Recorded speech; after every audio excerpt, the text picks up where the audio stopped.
I really appreciate this opportunity that allowed me to work for a museum that was created and founded by Chinese and is going to focus on our country's contemporary art. But this plan got intervened with this coronavirus.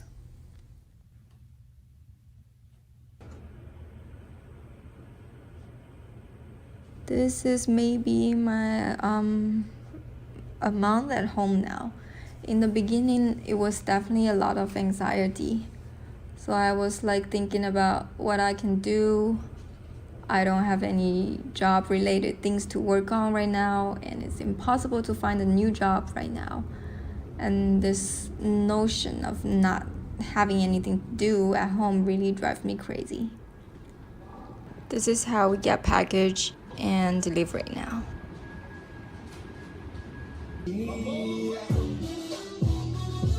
I'm slowly adjusting myself to this kind of lifestyle, and I feel more at peace right now.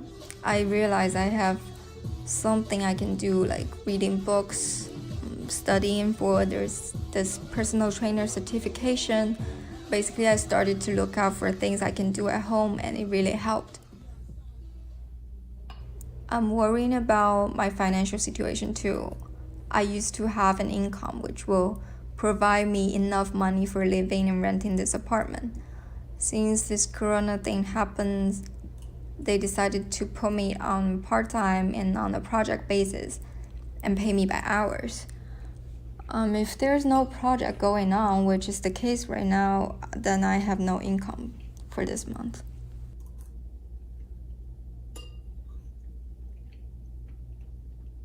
I don't have any plan right now. I have no solution for this thing, and I don't think I can solve this. I think the best solution for me is just to stay at home while waiting for this to be over, and then start to plan for my future again. Whether to go back or go to school in US continually, I don't know yet.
Hi Mom, it's getting really crazy here. It's getting worse. One of my roommates, she already left. She's going back to her family in Texas. My other roommate, she's thinking of leaving tomorrow. I'm feeling scared, Ma. Wish I could come back home.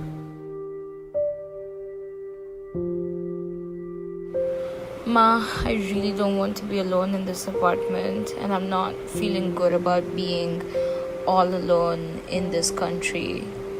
I'm so far away from all of you. I'm thinking about coming home to India. Call me back when you get this message.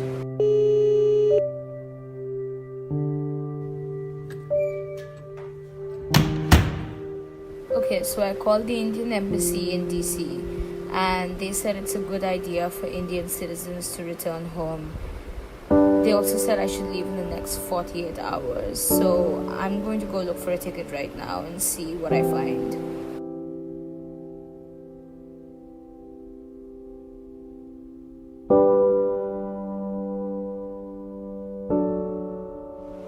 Okay, I bought a direct flight from JFK to New Delhi.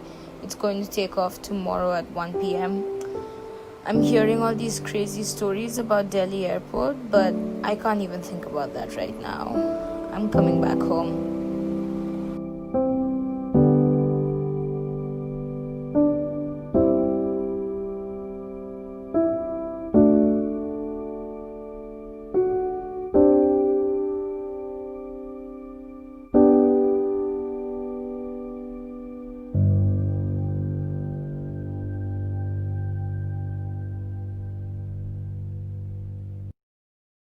As I'm recording this, my friends just sent me a text saying Cuomo just announced that New York City is going to be under lockdown. So it's kind of great that I got out and I'm sitting here at Terminal 4 about to take a flight. Let me show you my paraphernalia. So I have this mask. I have gloves. So in my bag over here, I have disinfecting wipes. I have hand sanitizer. I have gloves. I have emergency medicines in case. So it has like Advil and Tylenol and such things. Oh, you can't see, but I have toilet paper. And I have my own blanket because I don't want to use the airline's blanket.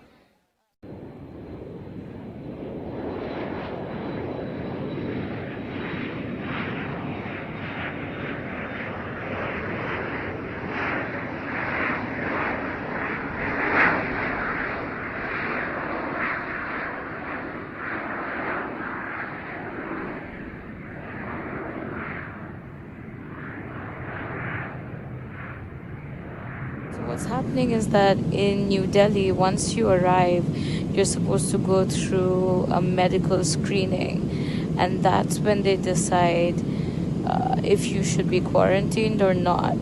For people who are actually potentially sick, potentially carrying the virus, for those who are showing symptoms, the government of India has actually started to quarantine people for 14 days in government hospitals.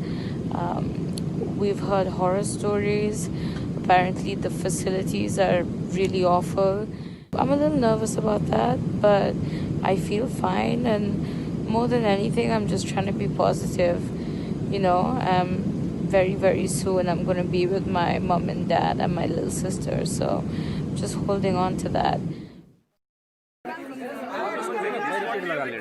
Just landed in Delhi airport and it's crazy here. It's really chaotic. But you are actually making us spread the disease in the country. Yes, right. And not even if someone has a little bit intelligence. They're supposed to be checking our temperature, but right now it just looks like all the planes are landing and everyone's just sort of stuck in one place. Everyone's really mad. From the little information I've gathered, this health screening process is like a real-life video game. There are 5 levels which we have to complete to get out of this airport. Some people, they're going to be sent to government quarantine centers. Things are quite stressful.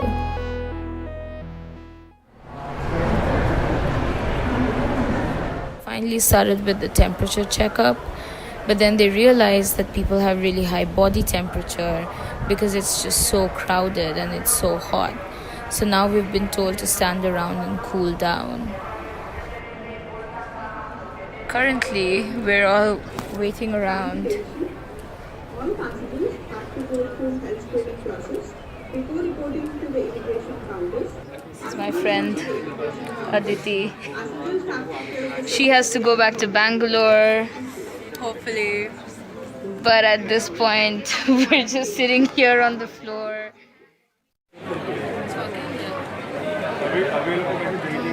Almost 11 p.m. We're still stuck between level 2 and 3. This is the line for immigration. There's thousands of people here, pushing and shoving each other. It's like the Hunger Games. We haven't been given any food. There's barely enough water. There's a lot of old people. There's a lot of children. This is a really horrible situation.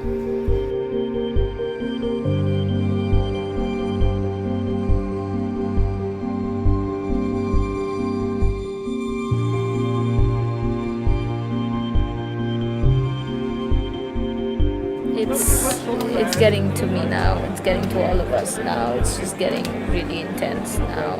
We haven't really eaten. We haven't slept. We haven't been able to feel clean. Everyone's been on top of each other. I honestly think that everyone here is feeling sick. So by the time we go to the screening, because of these like 16 hours at the airport, no one is feeling healthy or fit. So it just kind of defeats the purpose. So it's a crazy situation, and I think it could have been handled much, much better.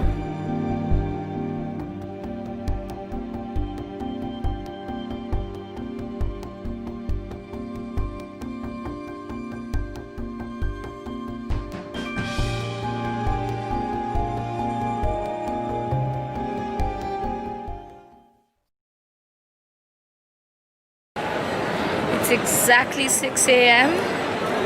and I got the stamp to self-quarantine for 2 weeks. We're done. We're done. Guys, freedom! It's Freedom! awesome. Self-quarantine. Self-quarantine. Oh yeah, don't need the mask. And we did it. अपने आप से बात फिर से. Yeah. These guys are going to Bangalore. These two are going to Calcutta. The rest of our friends have hopefully reached, so we made they it. have. So we have gone through all the emotions together. And we have seen each other in the worst, physical state. And This a is lot the of worst, other guys. different states. So, you've seen me when I look the worst. So now, whatever you see, it'll be a little better. Good to know. It's on video also, so. It's 4 p.m. March 22nd today. Like I said, it's been quite a journey, and I'm just very ready to go home. I think the government is really taking measures to do what they can to stop the spread of this virus, and I'm not going to complain about the very difficult 18 hours we spent going through our medical checkup. If it helps, I have doubts about how much people are following the rules. I have doubts about how truthful people are being about their situation, but really one can hope for the best.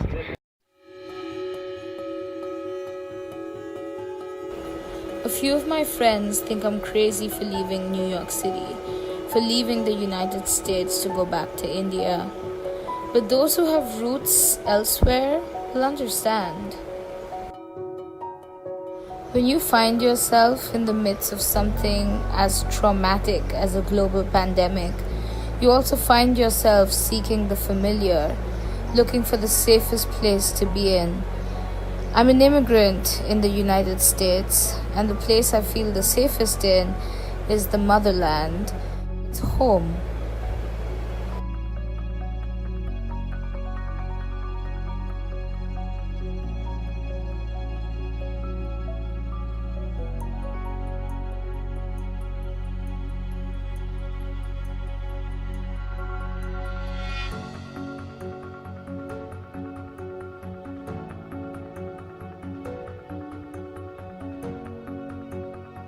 They just put us on these buses with all of our stuff, and they've brought us to, I think it's called Chittaranjan National Cancer Institute, which is a facility that's not yet built. There's sawdust and dirt and dust everywhere.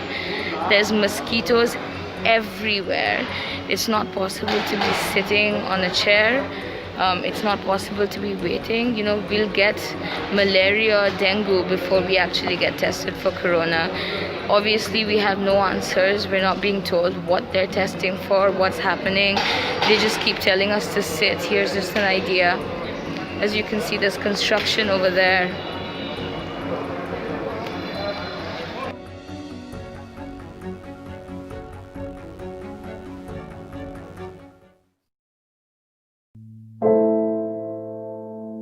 Today is Wednesday, March 25th. It's the day that India goes into a strict lockdown. Today is also day 4 of being room quarantined. After my crazy transit experience, who knows what I've been exposed to. I don't want to put my family at risk. And so I find myself quarantined in my childhood bedroom.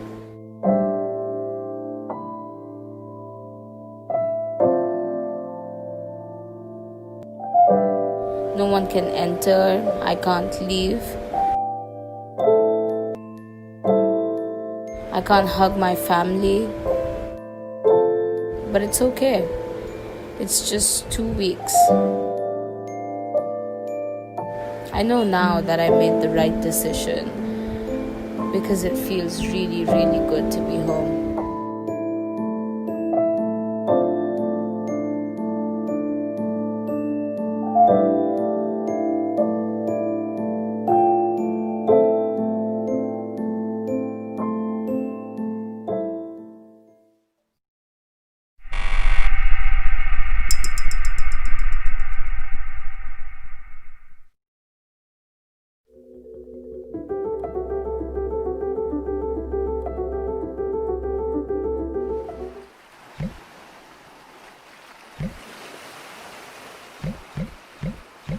The world is on pause right now.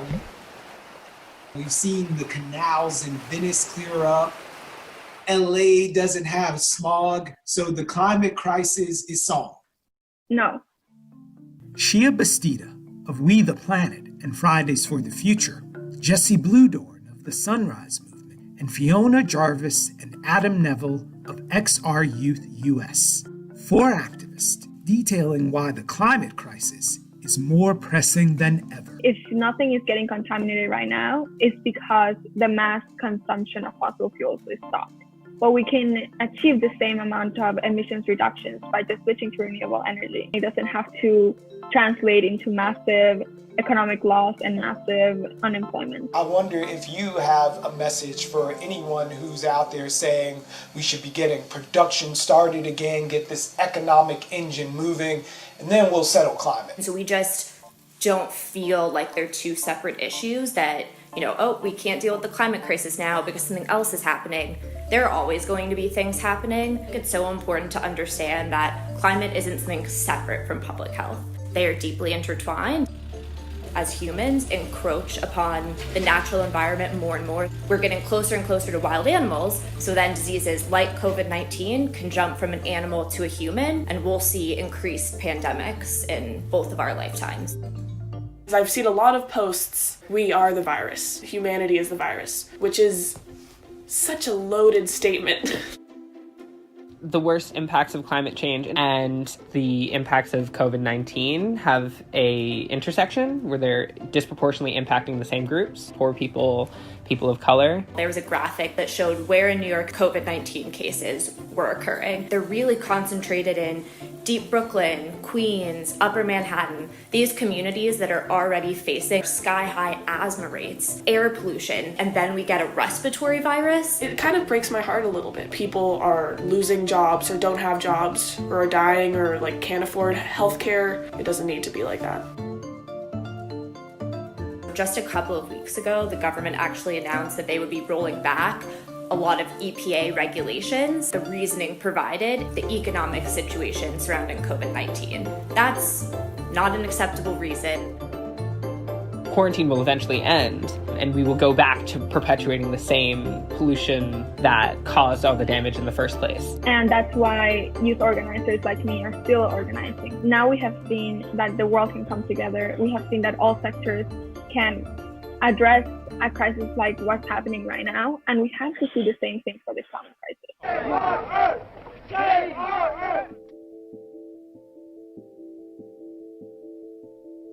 50 years ago, about 20 million Americans participated in some kind of protest or action in commemoration of Earth Day. Fast forward to now, what are we going to be doing all from our living rooms? We cannot hold our next global climate strike, which was scheduled for April 24th. We have been encouraging fellow climate strikers to strike online. People have been digitally striking for a long time. Most kids can't actually physically leave school every Friday, and they just like post pictures of themselves holding a sign. To commemorate Earth Day, one of the things that I am organizing is called We the Planet. We are putting a massive day of action together in which we're asking people to pledge to do an individual and systemic action. One of the main things is Earth Day Live, which is going to be a 3-day live stream. On Wednesday, we're going to focus on striking. On Thursday, we're going to focus on divestment. And on Friday, we're going to focus on voting. Unite behind science! Unite behind the science! Unite behind the science! Save the earth. After the strike that happened a few months ago, you couldn't look at any screen without knowing what was happening. What is the loss of that going to mean for Earth Day and your activism moving forward? We felt that loss profoundly, but I think we're feeling really optimistic. And I think maybe even the more at-home environment will make it easier, because you can't just go to a strike and say, I went to a strike. And that's the thing that you did for climate today. It's you gotta do something else. I'm pledging to bring my own metal water bottle and to push for climate legislation in my hometown. I am pledging to create less plastic waste and create workshops to educate my community about climate justice. We have so much more power than we think. And I'm here in Manhattan in front of the headquarters of BlackRock. What we need is a global fight. Make your voice heard.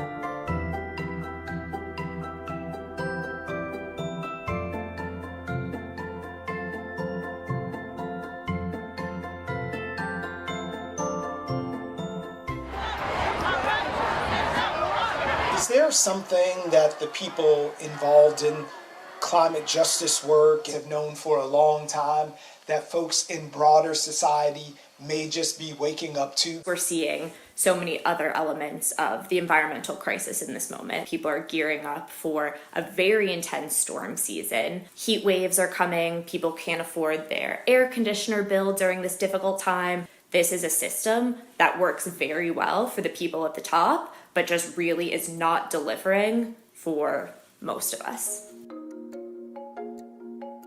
The way that people feel because of the coronavirus pandemic, that sense of worry and what's going to happen tomorrow, is the same thing that we feel for the climate crisis. We were better emotionally equipped to start acting rather than spend all of our time worrying.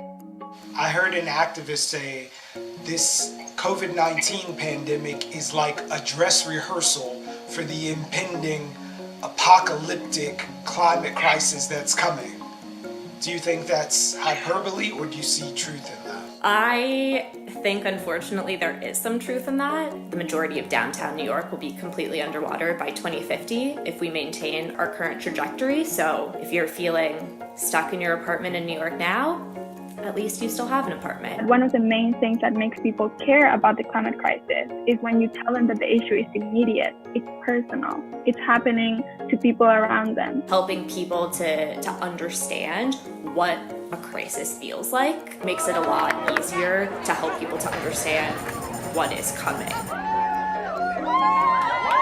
When we're able to, we will be back in person, building community in that way. But there is so much to learn from being forced to get really creative during this time. Hope to see you on the streets after the pandemic is over.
subject of photography became a big topic in my work, like how people use and share images, why we share images, why we take photographs. And as photography became more and more ubiquitous in the world, it just became such an interesting topic and such an interesting subject to work with.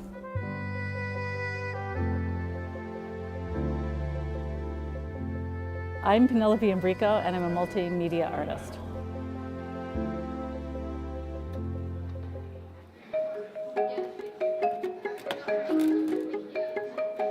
There's an aspect of revealing what's inside the black box. There's this term called knolling, the act of like disassembling stuff and then or bringing together similar types of things and arranging them flat on a table in perpendicular fashion in a designy kind of aesthetic way, and then taking a photograph from the above. And so I thought it would be great to create a knolling table for this exhibition. This entire exhibition is also a kind of evolving e-waste intake center where people can bring stuff that they don't want anymore. They can also bring that stuff and take it apart and take a picture of it. One day I was here and there were a lot of high school students from Brooklyn Tech, and they just got so excited and they all came around the table and started taking things apart. Then they came the next day with their friends. And so it's been really great, and there is something so amazing about when you take something apart little bit by little bit and really understand what the thing that you carry around with and wake up with and go to sleep with is made of physically. I read some facts somewhere, like there's 52 billion tons of e-waste every year, and only 10% of it gets recycled. To me, that's just insane. It's amazing to me how much e-waste there is and how little of it gets recycled.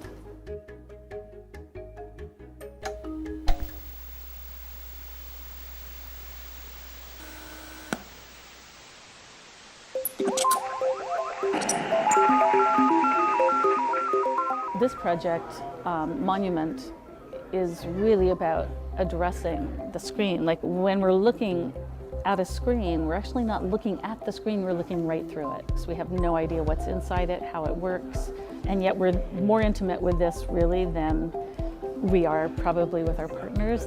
So this exhibition tries to do two things. It's turning this idea of the black box inside out, and it's also articulating the physicality of the screen and making you actually really have to navigate that or understand that as a physical, liquid, messy object that we normally think of as being not physical and clean and slick. So the news has replaced the idea of horror in my mind. So these are live streaming newscasts.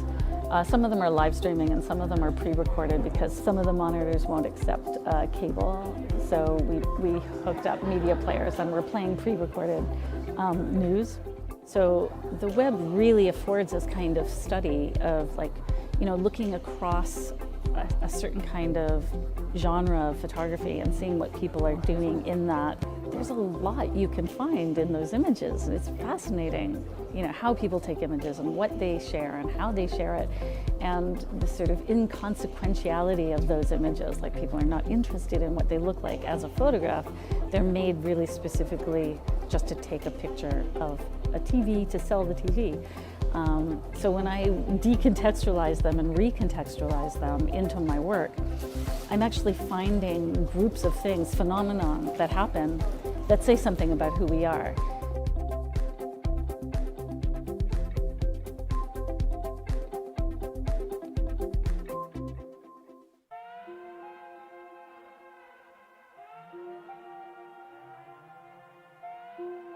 The process of creating art out of found objects, upcycling, repurposing, I've always done that.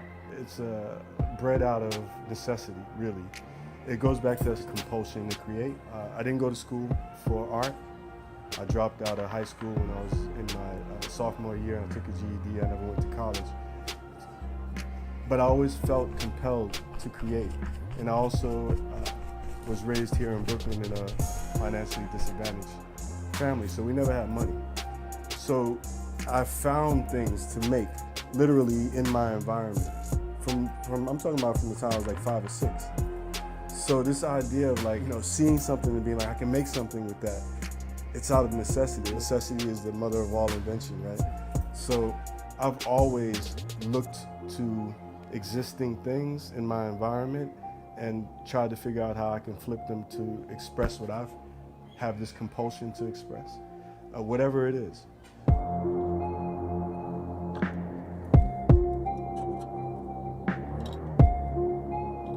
I'm Patrick Dorr. I'm an artist and musician, a poet, a writer, a creative. I've been doing art in one form or another all my life, but I never would claim the title artist. If someone asked me if I was an artist, I'd say, no, I do art. I'm not an artist. I never wanted to commit to that because I didn't really understand what it was. I also felt that an artist was for a different type of person than I am. It's in the last couple of years I feel like I'm starting to really own what it is to be an artist and feel comfortable with referring to myself as an artist. Being sober allows me to wake up and not come to. Being sober allows me to have a discipline and a direction that I didn't have when I was drinking and drugging. I've been sober 16 years by the grace of God. This disease of alcoholism and drug abuse went through my family like a plague. Literally took my uncles, my father, my older brother just died a month ago from alcoholism. So I count every day as a blessing. And I drank and drugged from the time I was 14 to 38. And I had to hit a real bottom before I turned my life around by the grace of God. But you know, not everybody gets that chance. The recovery that I've had from drinking, from alcoholism and drug abuse has been a spiritual process and a spiritual awakening. It changed my perspective. I still have a personality that is compulsive and obsessive, but now it's about art, right, and music. My perspective has changed, and I've been given a second chance in life, and so every moment is precious. There's this idea that when I see something discarded, my first impulse is to want to pick it up, just to clean it up. You know, then the second is, well, what can I do with that? There's something that can be made from this. You know, we live in an incredibly wasteful society. So I think a lot of the stuff that I do, it doesn't start from a lofty concept. It's very much in the moment. It's like when I see rusty metal, when I see a discarded can, I'm not necessarily thinking ahead of time what I'm going to do with that. It's happening in the moment. This triptych this is about the divinity of Black women in particular. These are also about the goddess and fertility and creation. The models are all from Africa, so I was really conscious about making sure everything represented had something to do with creation and fertility and the goddess. So there's a lot of symbolism. All three, if you notice, have a cowrie shell over their third eye. Their gowns are from different sacred texts, the Quran, the Bible, Old Testament, and Buddhist Dharma. This is an ancient Celtic symbol for fertility. This is the alchemist symbol for creation. She's holding the Akan fertility symbol and the Ankh, which is a symbol of life. I am half African American and half Irish American, and born here in, like I said, in Brooklyn. When I was a little kid, we had one art book. It was called The History of Art. And I remember as a little kid pouring through that book, and the only part that really attracted me was the primitive art, the African art. I always felt drawn to it. And so as I got older, I just explored that more and felt that connection even deeper. When I do create sculptures out of found metal, that started with me wanting to have African masks and sculptures of my own, but not being able to afford them. You know, I'd walk and see a piece of rusted metal and think, I can make that into something that somewhat mirrors African art. I have, for the last 20 years, worked with young people and encouraged them to pursue their dreams. You know, this idea that you can be an artist. You know, you can be a young person of color from a financially disadvantaged background. You are worthy of being an artist. And I've tried to empower and support kids for that long, and I wasn't even taking my own advice. Started to feel a little bit like a hypocrite. So this leap that I've made in the last couple of months is really me kind of like listening to my own speeches of being worthy to be an artist. And God and the universe have been so affirming in these last few months. Things are really starting to happen.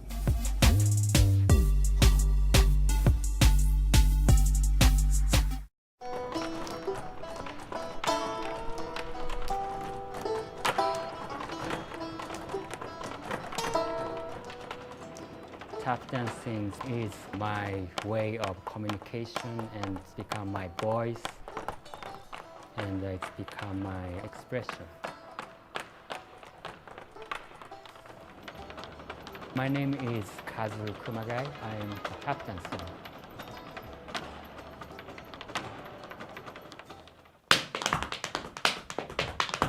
I was born and raised in a small city called Sendai City, Japan, and I grew up there until when I became 19.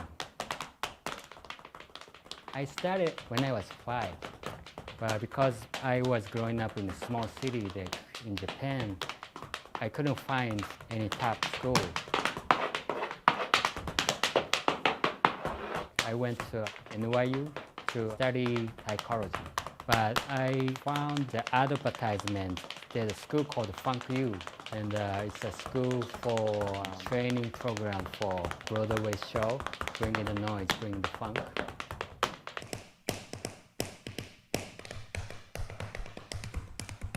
I started training with the great teacher named Ted Levy, and he told me almost everything to be a tap dancer, like musicality and not just about the step, but also history and the culture, and always like there's a masters around there, like Gray Bunny, Buster Brown, Jimmy Slides, and Gregory Hines.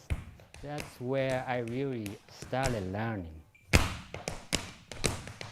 Basically, like I make sound with this. There's a metal and the toe here. With just this 4 sound basically. You can make music like drums, like it can be like bass sound. It's like snare. This is a higher note and this is lower notes.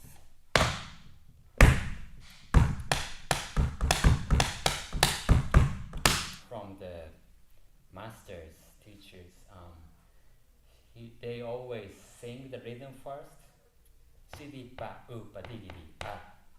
Then I can do sidi ba oo ba di di da. Sidi do ba ba ba di di da. Sidi oo ba di di da. So my teacher always told me, one is your best friend. So don't lose one. 1, 2, 3, 4, 2, 3, 4, 1, 2, 3, 4, 1, 2, 3, 4,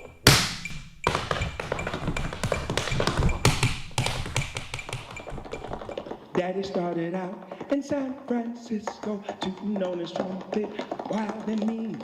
Suddenly a voice said, "Go for Daddy, spread your picture on the wider screen." My teacher told me, speak with your feet instead of like performing, express yourself. It's always related to the jazz music, and it's always like a conversation and a call and response with the musicians. It's always the rhythm, and the sound is the most important thing. Yes, the rhythm of life is a powerful beat.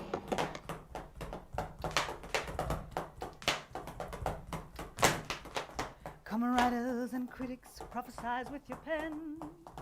Keep your eyes wide, the chance won't come again. Don't speak too soon, for the wheel's still in spin. There's no telling who that's naming. For the loser now will later be win. For the times there are a-changing.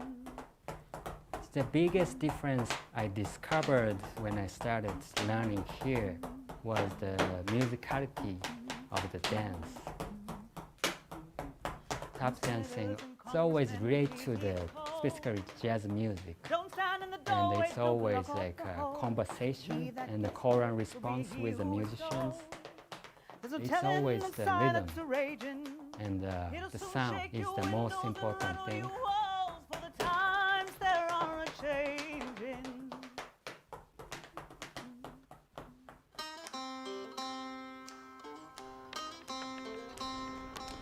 Here walking the street, hearing the sound, it's the biggest inspiration for me. And also my emotion always change the way I dance and change the rhythm. Main thing I do is mostly improvisation and just like everyday life, it's like breathing. Not always the sound is important, but space is important. Always the pulse, just like the heartbeat, makes the rhythm going.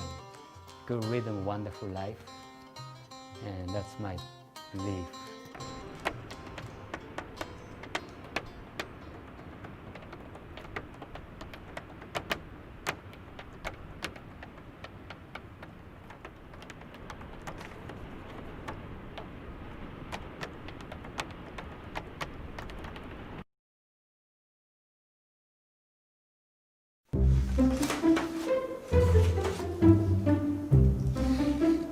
Since I was kids, I always wanted to make some weird dream kind of feelings.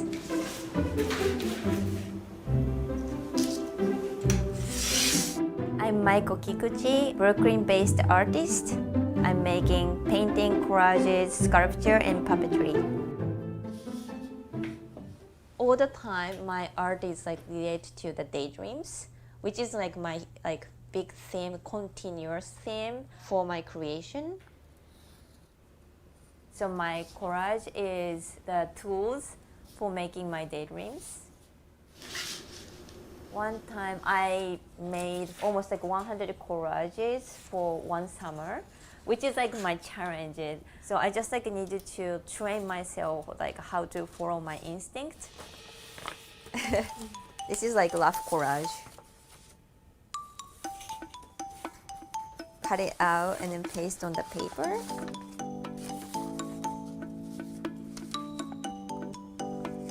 That's a locket. I took one puppetry class, which is led by Theodora Skiteles, one of the really great puppet artists in New York. After I took her class and learning about the puppetry, I'm really into the expression about the puppetry. My performance face, this is actually my grandfather's face. It's pretty big. The trick is it gets small face too. That's one of the trick for the show.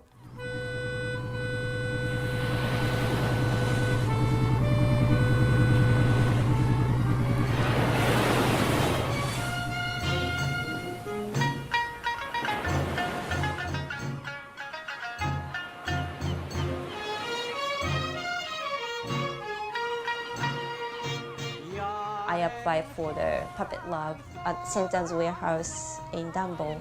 Somehow I got in. I was so lucky. And then that was the first time I make my theater puppetry work in my life.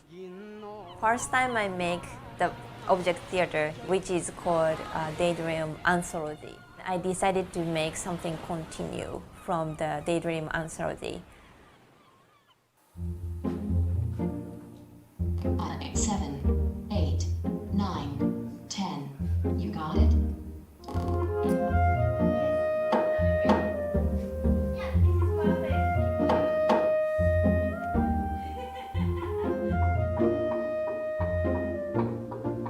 I recently make the 20 minutes short piece, Daydream Tutorial.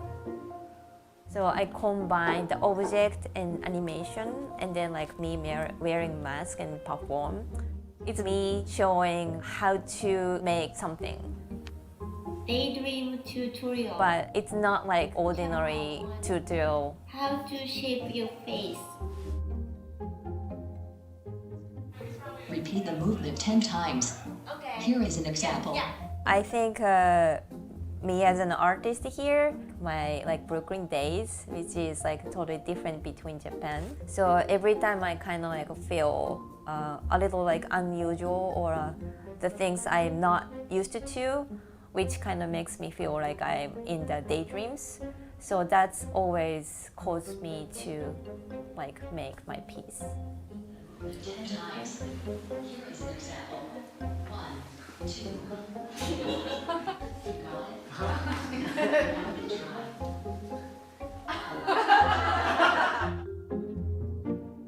Whenever like I talking about my like artworks, I always like wondering which part I should like begin. I should start to talk about. That's a really hard part, but I really enjoy how I create my artworks.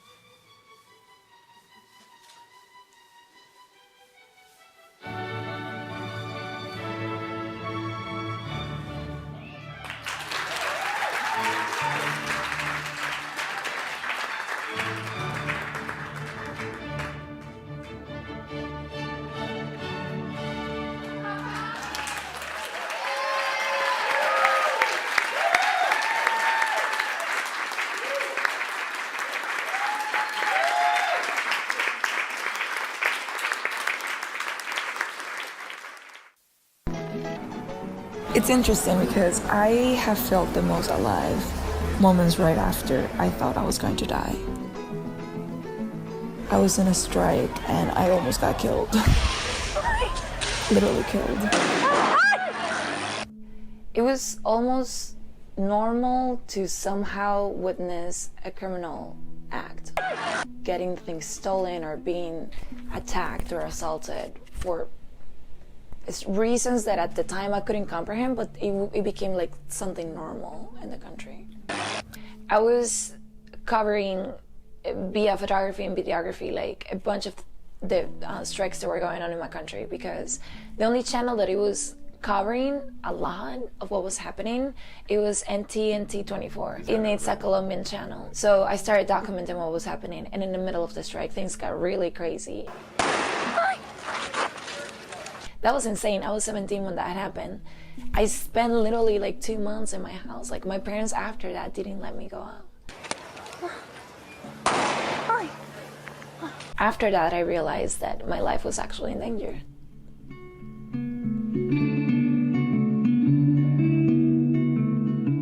My name is Maria Angela, and I'm from Venezuela. I'm 21 years old, and I'm living in Bushwick in Brooklyn, New York. I finally talked to my family. I made the decision of like starting a new life here.